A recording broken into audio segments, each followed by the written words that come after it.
Bonjour à toutes et à tous et bienvenue sur la chaîne YouTube de Mangetsu pour cette pleine lune du mois d'avril 2022. Avant de rentrer dans le vif des sujets, parce qu'il y en a beaucoup à aborder aujourd'hui, je voulais m'excuser par rapport au mois dernier, puisque les circonstances, des circonstances personnelles ont fait qu'on n'a pas pu tourner de vidéo, donc on vous a diffusé la vidéo qu'on avait tournée en janvier pour l'annonce de Mibugi Shiden, mais du coup vous n'aviez pas la partie actualité qui allait juste avant, qui elle est partie à jamais dans les limbes des rushs de Jean-Victor. Donc on a du coup beaucoup de choses à rattraper ce mois-ci, et je vais passer rapidement sur les sorties du mois de mars 2022. Comme tous les mois cette année, en mars 2022, on a lancé une nouveauté. Cette nouveauté, c'était Ping Kong, qui est juste ici, avec ses deux magnifiques tomes et ses deux magnifiques jaquettes. C'est une histoire complète, pardon, en deux tomes, qui d'ailleurs, dans toute la direction artistique, résonne du début à la fin. Vous voyez aussi sur la quatrième de couverture. Alors, je sais pas trop par quel bout commencer parce que c'est très compliqué d'expliquer Ping Kong, vous le savez, j'ai déjà essayé de le faire par le passé. Je vais commencer d'abord par l'accueil commercial de Ping Kong. Bon, on savait que c'était pas la série la plus évidente à aborder cette année.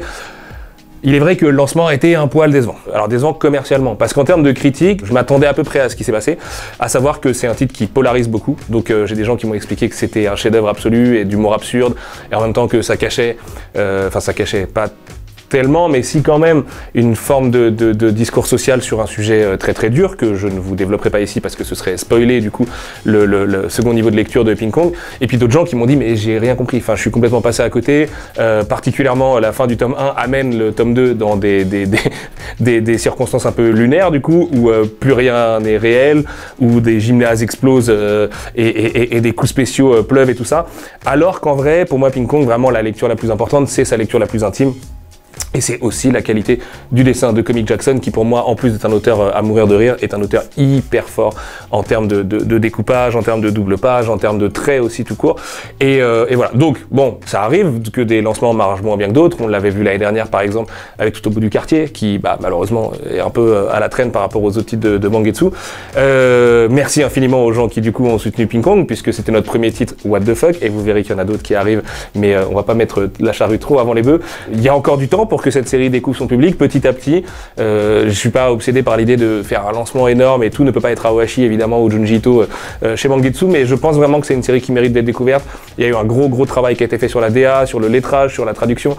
Donc voilà, si vous voulez le découvrir, c'est toujours disponible en librairie, c'est 6,90 € seulement par tome, donc ça fait que la série complète vous coûtera pas forcément bien cher. Et puis c'est très beau dans une bibliothèque avec ce dos noir et ce vernis rose fluo par-dessus. Donc si voilà, vous pouvez peut-être être convaincu par ça, si vous êtes des esthètes de la bibliothèque comme nous, ou plutôt des acharnés de la beauté de ce que peuvent renvoyer les dos en manga. Donc voilà, ça c'était Ping Kong, et puis n'hésitez pas à aller le découvrir, parce que mine de rien, c'est encore un peu une nouveauté, ce n'est sorti qu'il y a un mois finalement. En mars toujours, Butterfly Beast 2 tome 2, toujours par Yoka Nagate, évidemment, toujours la suite de Butterfly Beast 1 qui était sorti l'année dernière, tome 2 sur 5 du coup, donc série complète sur l'année 2022, vous le savez, série où on a une belle surprise à vous annoncer bientôt avec un certain événement qui a lieu l'été, vu que désormais les événements peuvent de nouveau avoir lieu, on l'a vu, on était à Angoulême il y a quelques semaines, toujours une série excellente, toujours ces jolies pages couleurs, tout ça, c'est un moment où dans l'histoire on va vraiment rentrer dans le vif du sujet de ces missionnaires portugais et autres prêtres chrétiens qui viennent évangéliser le Japon, enfin qu'à moitié du coup, parce que malheureusement ça va un peu mal se passer pour eux. Si vous avez vu Silence de Martin Scorsese, un de ses plus grands films et du plus grand réalisateur de tous les temps, donc ça le mérite, vous savez que ça finit assez mal malheureusement pour eux, et en l'occurrence Ocho va du coup se retrouver mêlé dans des intérêts très divers et qui sont pas forcément les siens, avec des fantômes du passé qui reviennent, avec un personnage en particulier qu'elle connaît très bien, donc pareil, je ne veux rien spoiler, mais voilà, c'est toujours une des séries phares de chez Mangetsu, on est toujours super content là à l'inverse de l'accueil que vous lui faites, aussi bien critique que commercial, parce que c'est une série qui datait un petit peu, mine de rien, en VO, qu'on a vraiment été chercher dans le catalogue de lead, voilà, en farfouillant un petit peu, et voilà, je suis trop ravi parce que Yuka est une autrice que j'aime énormément, et Butterfly Beast est pour moi une de ses meilleures séries, donc c'est toujours un honneur de le publier, et le tome 3, ce sera le mois prochain, au mois de mai finalement du coup. Et enfin, dernière sortie du mois de mars, je vais faire un petit peu vite dessus puisque vous verrez qu'il n'y a pas un seul mais deux Aoashi dans cette vidéo, Aoashi tome 7, le tome qui poursuit le cliffhanger absolument dingue du tome 6. Alors là c'est pareil, je ne dirai rien du tout parce que en plus ça déclenché pas mal de conversations rigolotes avec des amis à moi qui me disaient mais jamais de la vie, le cliffhanger du tome 6 il peut être assumé derrière et tout, bah et vous verrez, c'est dans le tome 7. Bon, la couverture en dit un petit peu long, je pense, c'est une de mes couvertures préférées de toute la série. On est toujours dans le rythme de publication mensuelle, donc c'est pour ça que vous aviez le tome 7 en mars et le tome 8 en avril dont je vais vous parler juste après. C'est toujours un peu la meilleure série du monde, c'est toujours mon bébé. Et bah, mine de rien, demain, puisqu'on est vendredi, commence l'animé Aoashi sur Crunchyroll et sur la NHK au Japon, dans un des slots, enfin un des créneaux les plus importants de la NHK. C'est pour dire à quel point la série aujourd'hui est très populaire au Japon, en plus de faire les top 10 Oricon quand il y a des nouveaux tomes, etc. Et bah c'est toujours un honneur immense de publier cette série du Yugo Kobayashi, de suivre les aventures d'Ashito et tout. Et j'espère du fond du cœur que vous serez comme moi demain, les yeux rivés sur votre écran à découvrir cette adaptation animée par Production IG, pardon, le studio IG, donc pas n'importe quel studio, IQ notamment, entre autres choses, et Ghost in the Shell, etc. etc. Donc bah voilà, c'est toujours Aoashi, c'est toujours notre bébé, et on va continuer à en prendre bien soin, croyez-nous. Sans perdre de temps, on passe aux sorties du mois d'avril et donc forcément je commence avec Aoashi tome 8 avec sa très jolie couverture qui ne préfigure pas forcément un triangle amoureux, on m'a dit ça hier et oui et non, vous verrez. Tome qui débute un arc que j'appelle personnellement l'arc Musashino, vous verrez, ça va nous mener vers un très gros match, un des plus gros matchs de la série tout bientôt.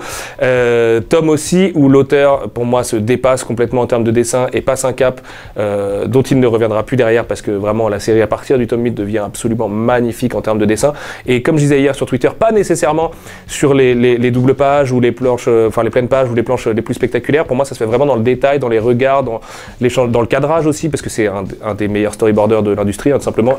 D'ailleurs je pense que son succès énorme au Japon vient en partie de sa technique pure de mise en scène du manga, et notamment le perso de Tachibana qui va être très important dans cet arc Musashino, que je soupçonne que Yugo Kobayashi est très fan de ce personnage, un peu autant que peut-être je sais pas, Otomo, Ashito et Akutsu, je dirais. Pour moi, c'est un peu le top 4 de ses persos préférés. Et c'est chouette parce que bah, le tome est sorti depuis 2 jours au moment où je tourne cette vidéo. Et du coup, j'ai vos retours et bah, vous pensez la même chose que moi. Et je pense que c'est un tome un peu charnière, du coup, parce qu'il conclut un peu la très grosse introduction. Enfin, la très grosse introduction. L'introduction, c'est les 2 premiers tomes. Ensuite, on a un arc qui, pour moi, va du tome 3 au tome 7. Et cet arc-là qui va jusqu'au tome... bon, je vous dirai pas trop, parce qu'il y a un lien avec la série télé, justement, donc je ne peux pas trop en dire pour le moment. Mais voilà, c'est toujours absolument un bijou. C'est un tome vraiment très important pour la suite. Et ça conclut notre sortie mensuelle, du coup, puisque vous savez, vous avez eu, du coup, le tome 7, 8 et 9 sur 3 mois d'affilée. Il n'y aura pas de tome au mois de juin, mais on revient en juillet avec le tome 10 qu'on vient juste de boucler en prod avec une très belle surprise. Alors, il est encore un peu tôt pour annoncer les 2 grosses surprises qu'on vous prépare autour d'Aoashi dans les semaines à venir, mais croyez-moi, on a mis les petits plats dans les très grands, et voilà, pour moi la série le mérite, ce sera de toute façon à jamais la première série de Mangetsu, donc c'est comme ça, c'est gravé dans les étoiles, et bah écoutez, si vous hésitez encore à découvrir Aoashi, je ne sais plus quoi vous dire, à part peut-être demain foncer sur Crunchyroll, soyez convaincus, rejoignez-nous. On a un pack découverte qui est en librairie, je crois, depuis mercredi dernier aussi, qui est un pack où vous avez le tome 1 offert, enfin en gros, pour 6,90 €, vous avez les 2 premiers tomes, quoi. Après, vous pouvez dire que c'est le tome 2 qui est offert, c'est comme ça vous arrange. C'est la meilleure façon de venir découvrir la série, et on sait qu'un animé, c'est aussi l'occasion de faire entrer des nouveaux lecteurs au sein de cette grande famille. Et bah foncez, vraiment. Il n'y a pas encore 1 milliard de tomes à rattraper, donc c'est encore faisable en termes de portefeuille, je pense, de prendre Aoashi maintenant. Et puis comme on va repasser sur un rythme de tous les 2 mois, non pas parce que ça n'a pas marché la sortie mensuelle, au contraire d'ailleurs, c'est juste parce que c'était un événement un peu spécial autour de la sortie de l'animé, mais donc du coup derrière vous avez vraiment le temps de rattraper, de vous appesantir un peu, de profiter et tout ça. Et puis bon, si vous êtes des millions dans les commentaires de cette vidéo à me dire on veut absolument qu'Aoashi sorte tous les mois, peut-être qu'on peut s'arranger, peut-être que ça peut être un bon moyen de pression chez les gens qui décident de ce genre de choses. Je dis ça, je dis rien. Bref, Aoashi tome 8 c'est dispo partout depuis mercredi dernier, allez découvrir ça et matez l'animé demain sur Crunchyroll. Très logiquement, du coup, on va enchaîner avec notre autre gros shonen fleuve chez Mangetsu Shonen, Chiruran, qui fête son tome 7 avec cette magnifique couverture qui rappelle un des meilleurs films du monde, qui est d'ailleurs un des films préférés de Jean-Victor qui se cache derrière cette caméra. Il voit très bien de quoi je parle. Alors, bah, tome à haute teneur en spoiler, donc je ne peux pas vous dire grand-chose. Vous savez de toute façon qu'on approche de la formation du Shinsengumi de manière concrète. Voilà, après il y a plusieurs versions du Shinsengumi, mais c'est un petit bijou, encore une fois. En tout cas, les gens qui aiment Chiruran ne seront carrément pas déçus. Là aussi, Eiji Hashimoto passe un cap en termes de dessin. La différence, c'est que ce tome 7 est paru, si je dis pas de bêtises, en 2011 ou 2012 au Japon, donc bon, La série étant encore en cours aujourd'hui, il en a passé encore d'autres, des caps depuis, mais c'est quand même vraiment top de pouvoir profiter de ça. Bah, ça se voit aussi sur la page couleur là, que vous avez en introduction. Voilà, c'est toujours un de mes chouchous aussi, magnifique double page, voilà, juste ici, que Jean-Victor vous incrustera bien mieux que ça dans la vidéo. Toujours un petit bijou de shonen chez Mangetsu, toujours une des meilleures séries de samouraï sur le marché, toujours avec cette approche un peu Furio, un peu street, oserais-je dire, de ces thématiques. Et voilà, je vous conseille, si jamais, il y a une émission sur les samouraïs qui est sortie sur France Inter la semaine dernière, j'ai eu le grand honneur d'y participer, mais surtout il y avait des experts absolus de la question et de l'histoire du samouraï au Japon, de manière très réaliste. Nous on était un peu là pour faire l'explication pop culturelle qu'elle est bien à côté, et c'était passionnant, absolument. Donc j'en profite pour saluer Frédéric Sigrist qui fait un travail énorme de présentation de la pop culture sous tous ses aspects sur Radio France, et c'est toujours un plaisir de venir chez lui, et ce format long était absolument super, donc voilà, je voulais en profiter pour le remercier très fort. Il y a Jean-Victor qui panique derrière la caméra parce que cette vidéo est déjà beaucoup trop longue, donc je vous présente les Tetsuhara en même temps. Vous avez Keiji tome 5 qui est juste là, et Sotendoken tome 3 qui est juste là, qui est bien bulky, hein. Vous verrez que Sotendoken il est bien épais, on est sur du 300 pages plus. À noter que Keiji tome 5 était sorti en Suisse et en Belgique quelques semaines plus tôt pour des questions de diffusion, parce qu'en fait, enfin de distribution pardon, on a reçu les tomes très tôt, nous, et d'ailleurs c'est pour ça que j'en avais fait des photos au mois de fin février, si je dis pas de bêtises, ou peut-être tout début mars, mais il est sorti dans les librairies françaises juste là. Donc bah voilà, on s'excuse, ça changera pas la face du monde, hein. C'est Keiji, donc c'est une série déjà parue et tout ça. Si ça avait été sur un gros lancement d'une nouveauté, il y aurait sûrement eu un peu branle-bas de combat, mais là c'est pas nécessairement le cas. Une de mes couvertures préférées de la série, je pense que c'est très important de la montrer, parce que Tetsuhara c'est quand même toujours un génie absolu du dessin.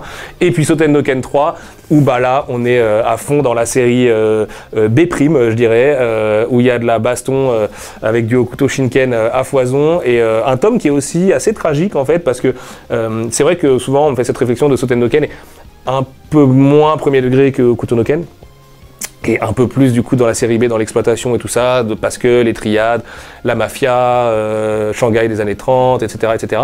Mais il y a quand même des vrais drames qui se jouent là-dedans, et surtout on a un héros qui est de plus en plus badass, pas forcément de plus en plus surpuissant, parce qu'il lutte quand même dans certains combats, et puis les adversaires sont eux aussi de plus en plus à sa hauteur, mais voilà, on a un héros qui est pour moi le typical Tetsuhara hero, et c'est un régal vraiment de travailler sur cette série, c'est un honneur de travailler sur les œuvres d'un maître absolu comme Tetsuhara. Et donc, si vous n'avez pas encore découvert, pareil, il n'y a pas encore beaucoup de tomes à rattraper, foncez dessus, c'est vraiment deux très bonnes séries. Alors, Keiji est considéré comme un chef-d'œuvre absolu du manga et un des plus grands succès de tous les temps du Shonen Jump, et une série absolument patrimoniale au Japon. Là où Sotendoken est vraiment plus dans une logique d'exploitation, mais du coup, ça veut dire que vous en avez, en fonction de votre profil de lecteur, vous en avez, vous avez le choix en fait entre l'une des deux. Vous n'êtes pas obligé de lire absolument les deux parce que les deux c'est Tetsuhara. Vous pouvez choisir de lire que Keiji ou de lire que Sotendoken, et j'en profite pour saluer une nouvelle fois Odilon Grevet qui fait des miracles sur la traduction et qui arrive à rendre ses traductions toujours à temps, alors qu'il y en a beaucoup quand même de titres Tetsuhara chez Mangetsu. Et voilà, je profite de cette vidéo pour dire que je le remercie, que je l'aime très fort, et que merci à lui de prendre soin des belles lettres de Tetsuhara. Toujours venu de chez Ecoamix au Japon, l'éditeur de Tetsuhara justement, enfin même la société de Tetsuhara, c'est Shigahime tome 2. Alors, je sais pas à quel point... Parce qu'en fait, le problème de cet effet de fab, qui est absolument magnifique, et j'en profite là aussi pour saluer les équipes de fabrication, parce qu'elles ont fait des miracles sur Shigahime, et vraiment les 5 tomes vont être tout aussi beaux, pareil sur les pages couleurs à l'intérieur qui sont juste là, enfin voilà, c'est vraiment un régal du coup de travailler avec elles, mais ça elles le savent déjà, parce que voilà. Du coup, je sais juste pas si cet effet rend bien à la caméra, et je pense qu'il rend beaucoup mieux en librairie en réalité, parce que ça brille de mille feux, que le découpage est très fin du coup sur la robe de Miwako et tout ça, et on s'éclate toujours autant sur Shigahime, toujours une série en 5 tomes, toujours une série pour public averti, puisque il y a un petit peu de nudité, il y en avait plus dans le tome 1 que dans la suite, mais il y en a quand même un petit peu, il y a surtout pas mal de gore, c'est une série qui est relativement violente, au-delà du fait qu'elle parle des émois adolescents, et que là aussi il y a un niveau de lecture un petit peu plus profond que la lecture purement premier degré, qui d'ailleurs est hyper efficace aussi, hein, avec ces espèces d'armes façon parasite et tout ça, et c'est un tome purement excellent, on s'est éclaté à bosser dessus. Je pense qu'on saisit mieux les enjeux de la globalité de là où l'auteur veut en venir. Et c'est toujours un des petits bijoux des séries qui vont paraître sur l'année en 2022 chez Mangetsu. Donc voilà, écoutez, il est très possible qu'on reparle de Hiroi Sasato en 2023, mais j'ai rien dit. All Free de Terubo Aono, notre lancement de ce mois-ci au mois d'avril, l'histoire de Jun Mifune, qui est du coup une judokate surdouée, elle-même descendante d'un grand judoka dans l'histoire, et elle va se taper avec ce monsieur, non je vais un peu vite en besogne, mais elle va affronter David Ours, qui est évidemment un clin d'œil à David Douillet, mais qui a le physique de Teddy Riner, dans des combats où en gros elle est tellement surdouée qu'elle va affronter des hommes qui sont beaucoup plus lourds qu'elle, et triompher ou pas, vous le verrez, puisque All Free en tant que tel est une introduction à une histoire plus longue qui paraîtra derrière, enfin en 2023 si tout va bien, qui s'appelle aussi All Free Main Story du coup en japonais et qu'on adaptera sûrement un petit peu différemment chez nous. Très content de la fabrication et de comment c'est sorti. À noter que c'est la première DA de l'ami Luchisco chez Mangetsu, donc je suis très fier de l'accueillir au sein de l'équipe. Luchisco qui fera aussi les DA de Golden Guy et de Deep 3, notre série sur le basket qu'on avait annoncé il y a quelques mois dans le courant de cette année, et il a fait une merveille sur Deep 3, croyez-moi, vous n'êtes pas prêts pour la jaquette qui nous a pondu. C'est au niveau de Spade, et pourtant vous savez que Spade pour moi est un maître absolu de la direction artistique en manga. Du coup, All Free, c'est évidemment pas le plus gros lancement pour Mangetsu cette année. Si je dois être tout à fait sincère avec vous, c'est peut-être même le plus petit, mais je pense que c'est une série qui mérite vraiment d'être découverte. C'est une première série pour son auteur, un auteur absolument adorable par ailleurs, vraiment, qui est très attentionné et qui vibre à fond de voir sa série publiée en France. Et pour moi, c'est toujours beaucoup d'émotions quand un auteur est hyper touché par le fait d'être publié et d'être traduit et tout ça chez nous. Pour moi, c'est un excellent premier manga. C'est surtout une démonstration de manga de sport dans le découpage de l'action et dans l'amour qu'il va mettre au judo. À noter que Aono Terubo est lui-même ceinture noire et professeur de judo sur son temps libre, donc il connaît très bien son sujet, et qu'à la fois, moi qui connais rien au judo, à part faut pas tomber sur le dos parce que je regarde le judo aux Jeux Olympiques tous les 4 ans, bah en gros j'ai pas l'impression d'être passé à côté d'un milliard de trucs. Pour moi tout ça est très fluide, il n'y a pas des giga techniques de fou furieux où il faudrait avoir pareil une ceinture noire pour les comprendre et tout, au contraire, c'est une série qui invite à découvrir son sport, c'est une série qui, à travers son héroïne, qui me rappelle beaucoup Ashito, d'ailleurs, mais au féminin, invite aussi à la découverte et à la liberté. D'ailleurs, c'est littéralement le slogan de la série, c'est le judo, c'est la liberté. C'est une série qui est vraiment éprise de ce sentiment-là et de cette valeur-là. Et je pense qu'elle mérite d'être découverte. Alors, le problème, c'est qu'elle est sortie à côté de monstres absolus de l'édition cette année chez nos cousins et concurrents, mais j'aime pas trop le terme concurrent parce qu'on fait tous un peu le même métier. Mercredi dernier, bon, je vais les citer, il y a eu du Sakamoto Days, il y a eu du My Hero Academia, il y a eu du Ranking of Kings, des bonnes séries en plus. Donc, des trucs où All Free va avoir un peu de mal à exister, on en est conscient. À l'instar de Ping Kong, la série, elle est là, elle est dispo, elle est dans les étals. Vous n'êtes pas obligé de la découvrir là, day one, forcément, parce que vous avez sûrement d'autres priorités en termes d'achat, et je le comprends, on a tous des portefeuilles qui ne sont pas extensibles. Mais par contre, vous pouvez venir la découvrir dans le futur, parce que si on veut faire la suite, on a aussi besoin que ce soit pas un flop, bien évidemment. Je ne pense pas que ce sera un flop, parce que c'est quand même vraiment une très bonne série. J'ai eu l'honneur de voir qu'on a un accueil critique qui est super bon sur All Free, notamment chez MangaCast, qui en a fait un très beau passage de sa dernière émission. Donc voilà, ça mérite d'être découvert, vraiment, c'est une super série, ça mérite d'être soutenu, les gens qui ont travaillé dessus méritent d'être soutenus aussi. Donc n'hésitez pas, foncez, c'est complet en 2 tomes, encore une fois comme Ping Kong, mais c'est une préquelle du coup, qui est sortie avant la main story du coup, mais vous pouvez aussi vous contenter de juste lire les 2 tomes, et puis de pas forcément reprendre l'année prochaine ou quoi, j'en sais rien, vous verrez, enfin, de toute façon chacun fait ses choix, mais ça le mérite, vraiment, que ce soit pour les valeurs que l'auteur véhicule dedans, pour ce qu'il fait en termes d'action, de découpage et tout, franchement c'est assez bluffant, et ça nous vient de chez Futabasha, une maison que j'aime beaucoup, la maison la plus historique au Japon, la plus vieille en tout cas, la plus ancienne, pardon, ce sera un petit peu plus respectueux, excusez-moi, et vraiment ça mérite votre attention, croyez-moi. Ça fait quand même 11 mangas qu'on vient de vous présenter, donc désolé pour le passage rapide sur certains et tout, mais c'est juste qu'il y a un monteur qui va vraiment finir par m'assassiner un jour. En plus de ça, il y a peut-être un 12e manga qu'on vous présentera plus tard dans cette vidéo, mais ne skippez pas puisqu'on va tout de suite passer au moment que vous attendez le plus, je le sais, dans chaque vidéo, c'est le moment des annonces.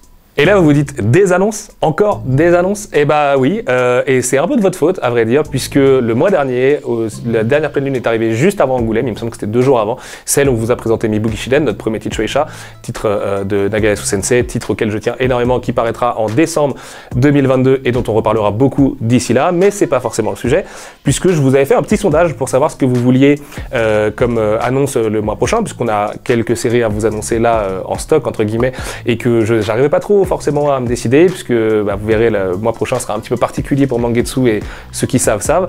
Et je vous ai demandé si vous préfériez du shonen, du what the fuck ou une romance. Et le problème, c'est que comme à chaque fois que je fais des sondages, bah en gros, on arrivait à 33, 33, 33 dans les résultats. Et je me suis dit, ah bon, bah en fait, là, je vais faire 2 tiers de déçus. Donc, je ne peux pas me contenter de choisir un seul des axes que vous préférez, puisque vous avez tous des avis différents.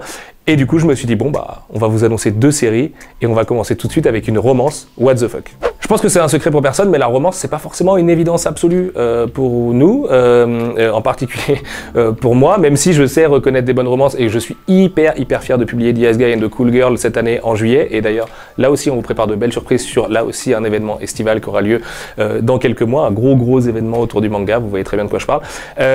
Qu'en plus, on vient de boucler là, le tome 1 de The Ice Guy and the Cool Girl littéralement hier et que je suis assez bluffé vraiment parce que ça marche. Mon petit cœur a fondu plusieurs fois et je pense qu'on est dans le vrai avec cette série et on le sait, c'est une autrice extrêmement connue au Japon et une série qui a un gros succès au Japon, donc je pense qu'on met les pieds dans quelque chose où on va à peu près réussir notre pari de publier de la bonne romance et avec la série que j'ai à vous annoncer aujourd'hui, et bah c'est pareil, sauf que c'est complètement insensé. Cette série, elle s'appelle Onryo Okusama, peut-être s'appellera-t-elle Ma femme est un fantôme, et vous voyez déjà à peu près où je veux en venir. Donc, Onryo Okusama ou Ma femme est un fantôme, pour les fans de Jean-Marie Poiré et des bonnes grosses comédies françaises. C'est une série qui compte déjà 9 tomes au Japon. C'est là aussi un carton absolu au Japon. C'est une série de Takeshi Wakasa, un auteur super doué dans l'humour notamment, mais aussi dans la romance. Et en gros, bah, comme son nom l'indique, cette série ne fait rien comme les autres puisque ça nous raconte le quotidien d'un couple dont l'homme est tout ce qu'il y a de plus normal, dirais-je, tandis que sa femme ressemble à Sadako de The Ring, est morte, et est un fantôme, et vit son quotidien avec lui, comme si tout était normal à peu près, parce que c'est aussi un des messages de l'histoire, c'est-à-dire que bah, l'amour transcende ce genre de barrière, et à la fois, bah, évidemment, l'auteur joue énormément sur la condition très particulière de ses protagonistes, et bah, c'est à mourir de rire, vraiment. C'est une série à noter qui a débuté en numérique au Japon chez Flex Comics, et qui en fait est devenu un tel carton en numérique à l'époque en prépublication, que derrière ça a été publié en papier, et c'est vraiment aussi en papier un énorme carton. C'est donc un honneur évidemment pour Mangetsu d'accueillir une telle série au sein du catalogue, déjà parce que le what the fuck, j'aime beaucoup ça, malgré le démarrage un petit peu mou de Ping Pong. Pour moi, le what the fuck en manga, c'est absolument extraordinaire, et encore une fois, je vous conseille d'aller voir la fabuleuse collection de nos amis d'Akata, qui est juste un des modèles du genre pour moi, où il y a des chefs-d'œuvre absolus, les Ladyboy vs Yakuza, Tu seras un saumon mon fils, enfin voilà, j'en passe, c'est des meilleurs, et vraiment des meilleurs, parce qu'il y a énormément de choses à découvrir là-dedans. Pour moi, éditer des mangas, être un éditeur généraliste de mangas, c'est donc aussi évidemment s'adonner au what the fuck.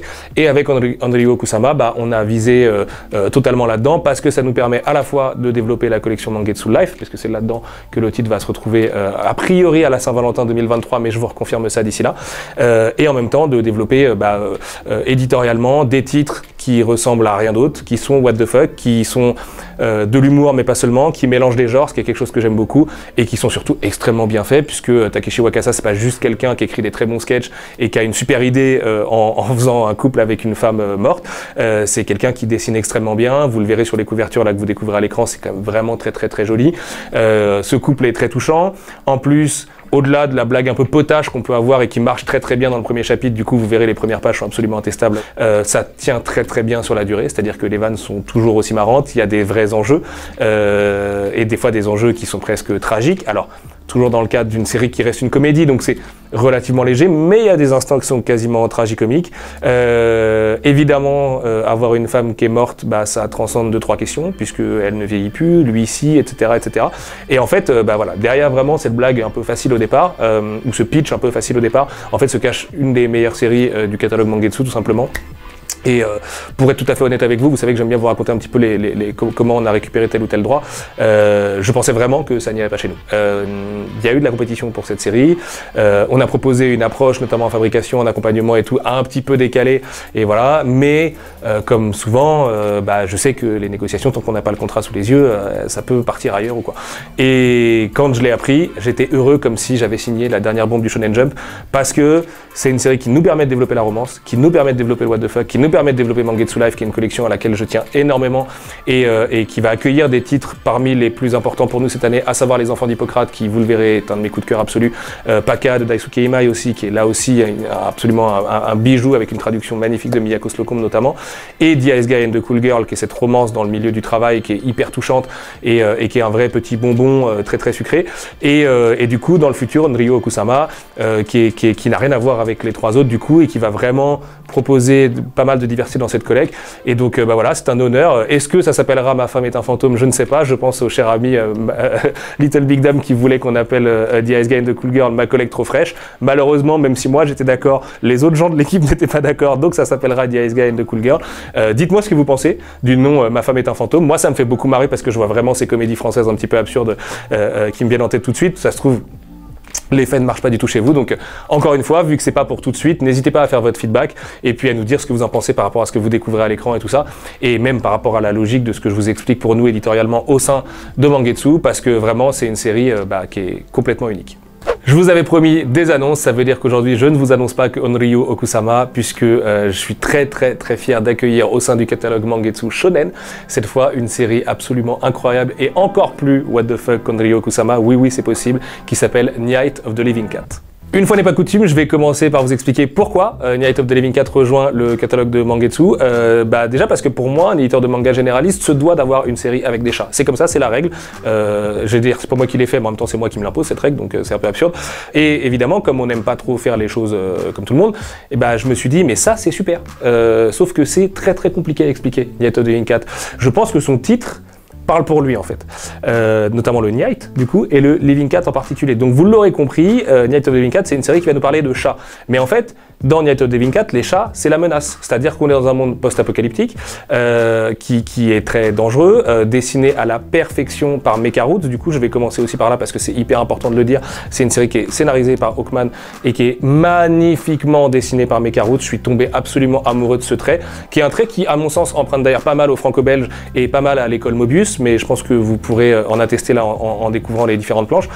Petite précision aussi, c'est une série qui compte 2 tomes au Japon actuellement, qui est publiée chez McGarden, dans le même magazine que The Ancient Magus Bride, qui est une très bonne série, et ça nous vient donc d'une maison d'édition qui n'est pas la plus grosse maison d'édition du Japon, et qui fait des choses différentes. Et ça, pour le coup, difficile de faire plus différent que Night of the Living Cat. En gros, mais je schématise très vite parce que le pitch tient sur un post-it, mais l'histoire en elle-même est très dense.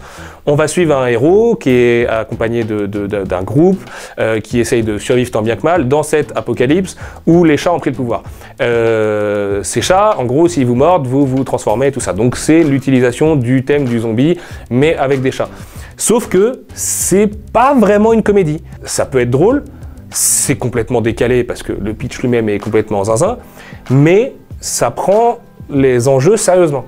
Et c'est ça qui m'a fait tomber amoureux de cette série, c'est-à-dire que, bon, déjà le premier chapitre est juste absolument sublime, mais vous allez découvrir des planches là, et pareil, vous pouvez en attester aussi. Mais du coup, je me suis dit, mais qu'est-ce que c'est? C'est quoi ce mélange des genres? Ça mélange à peu près tous les genres possibles. Il y a de l'horreur, il y a de l'action, il y a des fois où c'est un shonen, il y a des fois où c'est un seinen, il y a un chara design absolument intestable, il y a évidemment un hommage du coup au Kutonoken, on en parlait tout à l'heure, mais absolument modernisé dans le costume design, dans les backgrounds, dans les lieux que les personnages vont visiter. Il n'y a pas forcément un antagoniste en particulier, c'est plutôt une menace latente. Il y a du coup évidemment une résonance écologique très forte, et en même temps, on est vraiment, on suit l'histoire par le prisme de nos personnages qui sont pas en train de penser au rapport du GIEC et à la survie de la planète. Ils sont dans une survie concrète parce que les chats sont une menace. Et en même temps, les chats, c'est pas forcément tant une menace que ça, puisque c'est des chats, donc ils ont leur indépendance, ils vivent un peu selon leurs propres règles et en s'en foutant un peu du qu'en dira-t-on et de ce que le reste d'humain peut en penser. Et vraiment, c'est un ovni, mais littéralement. C'est-à-dire que, bon, j'ai conscience que Onryo Okusama, c'est déjà un peu taré, c'est déjà pas mal what the fuck, mais Night of the Living Cat, c'est, je pense, de très loin notre série la plus zinzin. Et en même temps, c'est un bijou, quoi. Genre, c'est un bijou de dessin, c'est un bijou de découpage, enfin de storyboard, c'est un bijou de d'enjeux aussi, de gestion des enjeux, et autant Mecha-Root c'est très très fort, autant Hawkman lui aussi est vraiment super balèze, et c'est assez hallucinant quoi. Donc en plus je suis vraiment ravi parce que ce soit Norio Kusama avec Flex Comics ou Night of the Living Cat avec McGarden, c'est des premières collaborations là aussi, avec des éditeurs japonais, des éditeurs qui proposent des choses vraiment différentes. À mon avis on retournera sur d'autres séries chez eux à l'avenir, mais au-delà du fait que c'est très difficile à pitcher et qu'à la fois leurs titres disent tout, aussi bien Ma femme est un fantôme que Night of the Living Cat, qu'on va garder tel quel je pense. La série est publiée sous ce nom-là au Japon et évidemment avec l'hommage à Romero et tout ça, et je l'ai pas cité encore, mais évidemment que les codes de Romero et les codes du zombie sont réutilisés à mort dans la série, mais c'est plus que ça. Et moi il y a un truc qui me fait triper et que je trouve que les Japonais et les Coréens font particulièrement bien, c'est vraiment le mélange des genres, la rupture de ton et tout ce qui fait qu'une histoire nous laisse vraiment bouche bée en se disant mais je pensais que je lisais ça et en fait je lis ça quoi. Et vraiment d'une page à l'autre ça peut changer. Et on est totalement là-dedans dans Night of the Living Cat. Donc à noter que c'est une série qui a débuté en 2020 au Japon et qu'elle n'a que 2 tomes entre guillemets aujourd'hui, notamment parce que elle est publiée dans un magazine qui paraît un peu plus lentement et l'auteur franchement vu le travail de zinzin qu'il met dans ses planches ne peut pas forcément livrer un chapitre par semaine. Et donc c'est une parution un peu plus lente, ça paraîtra donc un peu plus tard en 2023 de manière à ce que l'auteur puisse avancer sur sa série de son côté. Et voilà, il faudra s'attendre à ce que ce soit un titre où au bout d'un moment quand on aura attrapé la parution VO ce soit un tome par an, mais c'est ce genre de titre où le tome par an devient un événement parce que c'est trop différent de tout le reste et qu'en plus c'est tellement bien fait.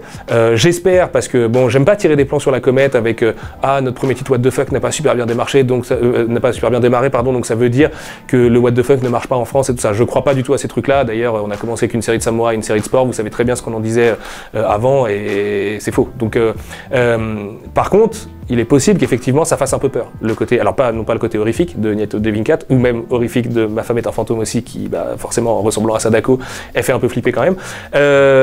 Mais le fait que c'est vraiment différent quoi. C'est-à-dire que ça ressemble pas à aucun manga en fait. Enfin, c'est unique. Et moi perso en tant qu'éditeur, évidemment, ce genre de titre complètement unique, c'est ce qu'on préfère. C'est le genre de truc sur lequel on veut foncer bille en tête et tout. Et c'est un honneur aussi de les publier, de lancer ces auteurs sur le marché français aussi, car ils n'ont jamais été publiés chez nous. Et voilà, j'espère vraiment que s'il y a des gens qui se disent ah mais non, parce que je pense que What the fuck c'est pas fait pour moi, je pense que c'est trop barré et tout ça, essayez, lisez-le à la Fnac, j'en sais rien, ou chez votre libraire ou quoi, feuilletez le truc, regardez un petit peu parce que ça mérite d'être lu et que je pense sincèrement que si vous leur laissez leur chance, derrière vous êtes, on vous a attrapé et vous faites toute la série, c'est sûr. Si en plus ça sort lentement du côté de Night of the Living Cat, vous avez tout gagné puisque ce ne sera pas un destructeur de portefeuille comme peuvent l'être d'autres grosses séries shonen comme on en a chez nous et comme il y en a un petit peu partout. Voilà, donc Night of the Living Cat, du coup c'est 2023, je sais pas encore exactement quand. J'hésite à le faire pour Halloween puisque vous verrez cette année sur Halloween on a un programme Halloweenesque et que j'aime bien réfléchir un peu à la saisonnalité. D'ailleurs vous aurez compris que du coup Ma femme est un fantôme c'est en février 2023 parce que c'est la Saint-Valentin et que je trouve le pied de nez un petit peu rigolo du coup. Donc voilà, pareil, on se le redit, pareil je compte vraiment sur vous dans les commentaires pour me dire ce que vous pensez de ces annonces. C'est des annonces, ça fait un mois que je me dis mais comment je peux annoncer 2 séries pareilles, parce que les gens vont se dire oui mais enfin c'est bizarre en fait tes projets là, ça ressemble pas en plus à ce à quoi tu nous as habitués. Donc vraiment c'est hyper important d'avoir votre feedback là-dessus, que vous soyez lecteur, libraire, prescripteur, influenceur, ce que vous voulez. N'hésitez pas à me dire et puis quant à nous on se retrouvera le mois prochain, mais avant ça j'ai une dernière petite surprise pour vous et honnêtement c'est une surprise pour moi aussi. À vrai dire, j'ai même plusieurs surprises pour vous. Et celle-là, elle tombe très bien parce que c'est avec Ping Kong notre autre titre What the fuck cette année. Et très clairement pour nous, un des plus gros enjeux de l'année parce que je pense que cette série peut tout casser. D'ailleurs, on le voit à l'étranger, elle est déjà en train de tout casser, particulièrement en Amérique du Sud où c'est vraiment un phénomène absolu. Les plus connectés d'entre vous savent déjà de quoi je parle, c'est Rooster Fighter tome 1 qu'on vous a présenté pour la première fois dans Tsukimi du coup ce soir avec cette jaquette irisée. Alors pareil, un peu le même problème que sur Shigehime, je sais pas à quel point on s'en rend compte en vidéo. Cette jaquette, donc qui fait briller sa crête, ses poils et qui crée des reflets absolument magnifiques sur le plumage de Keiji, c'est son petit nom, lui aussi s'appelle Keiji, c'est réservé au premier tirage de la série. C'est-à-dire que C'est une folie pour nous de faire une jaquette en irisé. Je pense que si d'autres éditeurs regardent cette vidéo, ils vont se dire mais ils sont complètement fous. C'est le genre de truc qui fait exploser le ratio de fabrication et en ce moment avec la crise des matières premières qu'on traverse, vous savez que c'est pas trop le moment de faire ce genre de folie. Et donc j'ai réussi ardemment avec l'aide de mes collègues de la fabrication à négocier la possibilité de faire une folie sur Rooster Fighter à la hauteur des espoirs qu'on place dans cette série qui pour moi clairement est le bijou d'humour cette année. Enfin, c'est pareil, je vous l'ai déjà dit, j'hallucine complètement d'avoir les droits de Rooster Fighter parce que c'est une énorme série, c'est un succès assez colossal au Japon et à l'international. C'est pour nous le lancement du printemps, hein, très clairement. Et je suis trop fier parce qu'on a une trad de Alexandre Le Kurita qui est absolument magnifique. J'ai ce matin, en venant au bureau, corrigé le tome 2 dans le train et j'étais franchement des fois à deux doigts de rire aux larmes parce qu'il y a tout le champ lexical de la basse-cour qui y passe et il y a beaucoup de finesse en fait parce que c'est une série évidemment ça peut paraître un peu con-con. Rooster Fighter c'est une parodie des plus gros shonen, c'est un coq qui tabasse des kaiju, tout ça, enfin des kaiju d'ailleurs dans notre univers, donc ça peut paraître un peu con-con, sauf que justement c'est dans l'humour et dans les trucs qui paraissent un peu faciles qu'en fait il y a le plus de finesse en trad et qu'on est obligé de trouver, chaque lettre compte parce qu'il y a aussi un petit peu moins de lettrage que d'habitude, tout ça, lettrage réalisé par Spade, DA et lettrage réalisé par Spade d'ailleurs, Spade qui n'a pas toujours le temps de se coller à du lettrage mais qui voulait absolument s'en occuper parce qu'il est comme nous, il est fan de Rooster Fighter, DA absolument magnifique par ailleurs, vous pouvez en attester juste ici, vous avez votre dos qui brille aussi en irisé comme ça. Et donc c'est la première série, pardon, c'est écrit là aussi, édition limitée juste ici. C'est la première fois qu'on tente ça. Je ne sais pas si ça existe déjà vraiment, le fait d'avoir des premiers tirages. Ça existe en comics, bien évidemment. C'est une logique qui me vient de iComics et qui me vient du comics en règle générale. Mais, je ne sais pas à quel point ça se fait beaucoup ou pas, mais du coup, c'est réservé au premier tirage parce qu'on ne peut pas vraiment se permettre normalement cet effet-là. Ça veut dire qu'il ne faudra pas être trop en retard, puisque le deuxième print de Rooster Fighter, si d'aventure on le réimprime un jour, sera flat en fait, sans cet effet irisé quoi.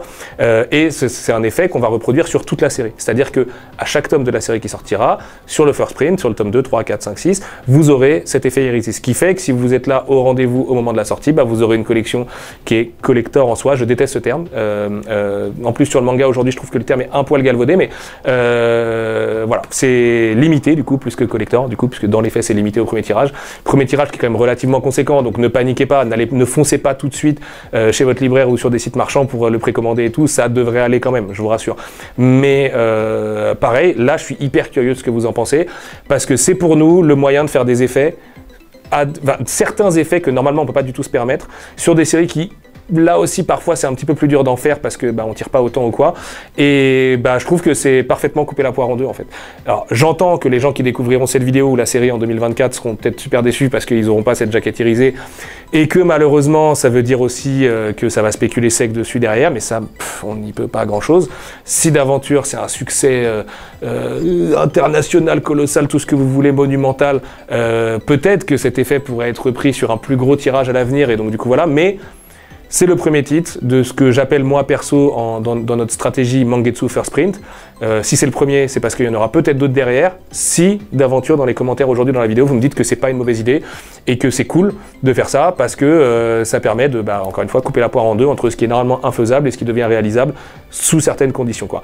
En plus de ça, l'auteur Shu Sakuratani est un amour et je le salue très fort. Vous pouvez aller voir sa bio, c'est écrit coq de baston dedans en français et tout. Genre j'étais trop ému parce que pour moi c'était une mauvaise blague d'appeler ça coq de baston et je me disais mais personne va accepter mon idée complètement débile. Et si, c'est même rendu dans la bio de l'auteur sur Twitter. Auteur qui est très présent sur Twitter, et j'ai l'immense honneur de vous dévoiler juste là maintenant, je me cache parce que j'en suis quasiment ému, le print que l'auteur nous a fait pour le lancement en France, où Keiji se trouve devant la Tour Eiffel. Alors désolé, moi-même je suis pas parisien, donc je sais que des gens vont dire mais la France c'est pas que la Tour Eiffel et tout. C'est le symbole le plus pratique pour faire un print. Ce print est absolument magnifique. Aujourd'hui je connais pas encore exactement les modalités de distribution. C'est un print qui est d'abord destiné aux libraires et vous découvrirez le mois prochain pourquoi. Un peu comme les posters, sauf que évidemment on a envie que ce print soit disponible aussi pour vous, lecteurs, et voilà. Donc c'est juste pas évident parce que la culture du print en manga c'est le shikishi. Aujourd'hui c'est très compliqué d'imprimer du shikishi tel quel. Je vais pas rentrer dans les détails, mais c'est compliqué. Du coup, on cherche les meilleures solutions faisables pour que tout le monde puisse avoir accès à ce print gratuitement, puisque vous le savez, les prints c'est comme les posters et les marque-pages et tout. Chez nous, c'est gratos. Et voilà. Donc on doit encore un petit peu réfléchir aux meilleures modalités. Si d'aventure la série est un succès, j'aimerais énormément inviter Shusaku Tani en France dans le futur, parce que c'est une série qui va nous occuper pendant longtemps encore. Le 3e tome est sorti il y a quelques temps au Japon et il sortira cette année chez nous. Normalement, on va rester à un rythme de 2 mois aussi, mais c'est pareil, il y a un moment, on va rattraper la publication japonaise. Donc, les 2 mois vont devenir 3, voire 4 parfois. Mais en même temps, voilà. Pour moi, c'est un des titres les plus importants du catalogue de Mangetsu, et c'est pas une blague. J'essaie pas de vous vendre mes petits tapis et tout. Pour moi, Rooster Fighter, c'est vraiment un des fers de lance de la collecte, et c'est pour moi une série qui est amenée à devenir vraiment balèze, et dans tous les sens du terme, et sans mauvais jeu de mots, puisque voilà. Et pareil, si ça marche, on vous a prévu l'idée la plus folle de l'année, mais plus encore que les séries que je vais vous annoncer aujourd'hui. Aussi dans une démarche presque parodique, du coup, mais vous verrez, je peux pas trop en dire encore. Et ce serait mon rêve d'y arriver. Donc voilà, ça sort début mai, foncez, dites-moi ce que vous en pensez, et puis j'espère régalez-vous, marrez-vous comme des gorées, parce que vraiment c'est très drôle, particulièrement si vous avez les références sur One Punch Man, sur l'Attaque des Titans, sur Dragon Ball, sur tous les séries que l'auteur va invoquer à droite à gauche.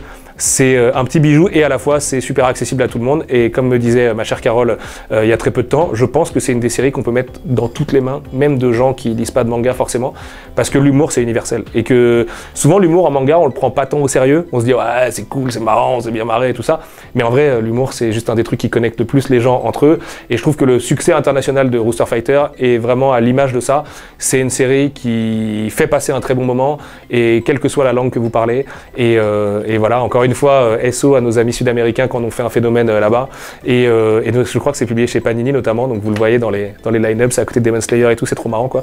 Et voilà, je suis vraiment très fier de Rooster Fighter. Si je vous le présente aujourd'hui, c'est parce qu'on l'a reçu ce matin au bureau, et que Axel de la Fab est venu avec un peu les yeux mouillés me dire regarde ce qu'on a fait, on rentre de Poitiers, parce que c'est imprimé en France, et on rentre de Poitiers, regarde on a ça et tout, c'est absolument génial, on est trop content de l'effet et tout ça, parce que c'était un gros stress pour nous, et qu'on voulait pas l'annoncer à part en vidéo, en vous le montrant comme ça. Donc voilà, je suis vraiment très fier de toute l'équipe, et c'est un super bouquin, et donc ça sort début mai, jetez-vous dessus s'il vous plaît, et vous verrez que le what the fuck c'est pas juste un genre à part entière, c'est quelque chose qui traverse les œuvres tout au mieux, mais qu'il y a énormément de diversité dans ce genre. C'est justement Rooster qui me fait penser, j'ai failli oublier de vous dire 2 petites choses, toujours dans les distributions gratuites, vous avez des superbes marque-pages qui arrivent tout bientôt chez votre libraire, donc vous avez Rooster Fighter, juste ici, avec cette sublime case de Keiji, vous avez Chiuran, juste ici, vous avez Butterfly Beast en seinen, juste là, vous avez Tetsuhara avec Soten no Ken, juste ici, vous avez Panda Detective Agency, qu'on a vraiment envie de remettre en avant, parce que pour nous, c'est un des titres aussi un petit peu phares de Mangetsu, et puis vous avez The Ice Guy and the Cool Girl, avec cette petite tenue traditionnelle, absolument sublime aussi.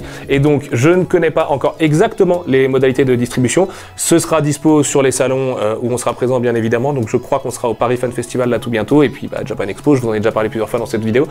Mais ce sera aussi dispo en librairie avec la même DA que les posters. Cette DA qu'on aime vraiment particulièrement. Et donc, n'hésitez pas à vous jeter dessus. C'est du grammage de zinzin. Hein. C'est du vrai marque-page. C'est pas une feuille de papier A4 imprimée vite fait.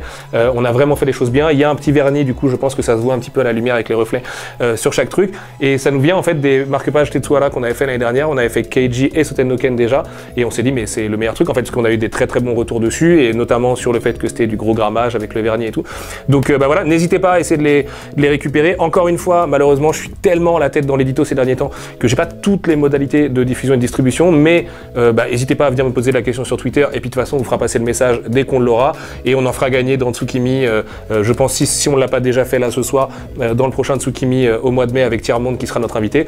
Et voilà, donc j'espère que vous pouvez les récupérer. Surtout, c'est comme les posters, en fait. Malheureusement, on veut pas les vendre, et on ne peut pas faire des colis en tube pour chaque lecteur. Enfin, vous imaginez bien qu'en termes de coût, ce serait complètement zinzin, on coulerait la boîte à faire ça. Mais les marque-pages, par contre, c'est vachement facile à acheminer vers un libraire, donc j'espère que vous pourrez les récupérer facilement. On en a quand même fait un bon paquet, donc normalement, il n'y a pas trop de risques que ce soit pas le cas, mais n'hésitez pas, notamment pour les gens qui sont pas forcément près d'une grande ville ou quoi, à venir me poser la question sur Twitter dans quelques semaines, s'il vous plaît, parce que c'est pas pour tout de suite, c'est plus pour la fin du printemps, le début de l'été, sur comment récupérer. Et puis je vous indiquerai comment les récupérer au mieux, mais voilà, ça devrait être possible, comme tous les prints qu'on a fait chez iComics dans le passé, tout ça. Normalement, si vous voulez le récupérer, vous l'avez chez vous à la fin, et c'est juste une question de petite logistique et d'organisation. Voilà. D'ailleurs, en parlant de iComics, et après cette vidéo est vraiment terminée, parce que je suis désolé, c'est la vidéo la plus longue du monde, et je suis désolé pour vous et pour Jean-Victor, du coup j'avais juste beaucoup de choses à vous dire aujourd'hui. Chez iComics, au mois d'avril, on a une sortie événement, mais vraiment événement, puisque la licence The Witcher, vous le savez, c'est la licence la plus importante au sein du groupe Brajlon, débarque chez iComics dans 2 versions, c'est le même bouquin du coup, vous avez celle-ci à 9,90 € du coup, à noter que ce sont des adaptations des nouvelles de Andrzej Sapkowski, donc c'est quelque chose d'inédit en comics, c'est quelque chose d'absolument fidèle du coup au roman qui y a à côté, c'est-à-dire que ça ne prolonge pas forcément le jeu vidéo avec des histoires fantasmées ou quoi, donc vous l'avez celle-là à 9,90 €, c'est le prix le plus bas qu'on peut avoir sur un comics, hein. Plus bas ce serait du suicide, et vous avez ce tirage de tête dont je suis extrêmement fier, alors ça se voit pas mais c'est une dorure noire en fait, juste ici, mais je pense pas qu'elle brille tant que ça parce que le noir absorbe la couleur, c'est la base, mais c'est surtout une couverture inédite pour iComics de Dick Erwan, qui est un artiste que j'aime énormément, qu'on avait fait tourner l'année dernière notamment pour la sortie de Bleed Them Dry, et que si ce tirage de tête qui lui est proposé à 19,90 € vous plaît, il fera les couvertures de toute la série. Et je sais que chez Mangetsu, il y a des fans de The Witcher, il y a des gamers, il y a des gens qui aiment cette licence, et c'est une des couvertures dont je suis le plus fier de ma carrière tout court. Donc voilà, je suis trop content de vous le montrer, c'est la première fois qu'on fait une édition collector chez iComics, parce que le marché des comics n'est pas celui du manga, bien évidemment, et c'est la première fois qu'on fait un tirage de tête en particulier. À noter que cette version-là, les pages sont en couleur, alors que sur cette version-ci, si le micro bouge, vous avez du coup toute l'histoire en noir et blanc, du coup puisque Dark Horse, notre partenaire aux US, nous a laissé faire ça. C'est une exclusivité pour la France, la version noir et blanc et tout, donc j'en suis ô combien fier. Désolé pour cette petite entorse, normalement Mangetsu c'est Mangetsu et iComics c'est iComics, mais je voulais absolument vous en parler parce que vraiment ça le mérite et que ça sort du coup partout le 20 avril prochain. Merci tout le monde, prenez soin de vous, lisez des mangas, désolé pour cette vidéo trop longue, on se retrouve dans quelques semaines avec une très belle annonce. Vous le savez, Mangetsu a été lancé un 26 mai, ça veut dire que le mois prochain c'est les 1 an de Mangetsu, et on a peut-être prévu 2-3 surprises pour vous, mais pareil.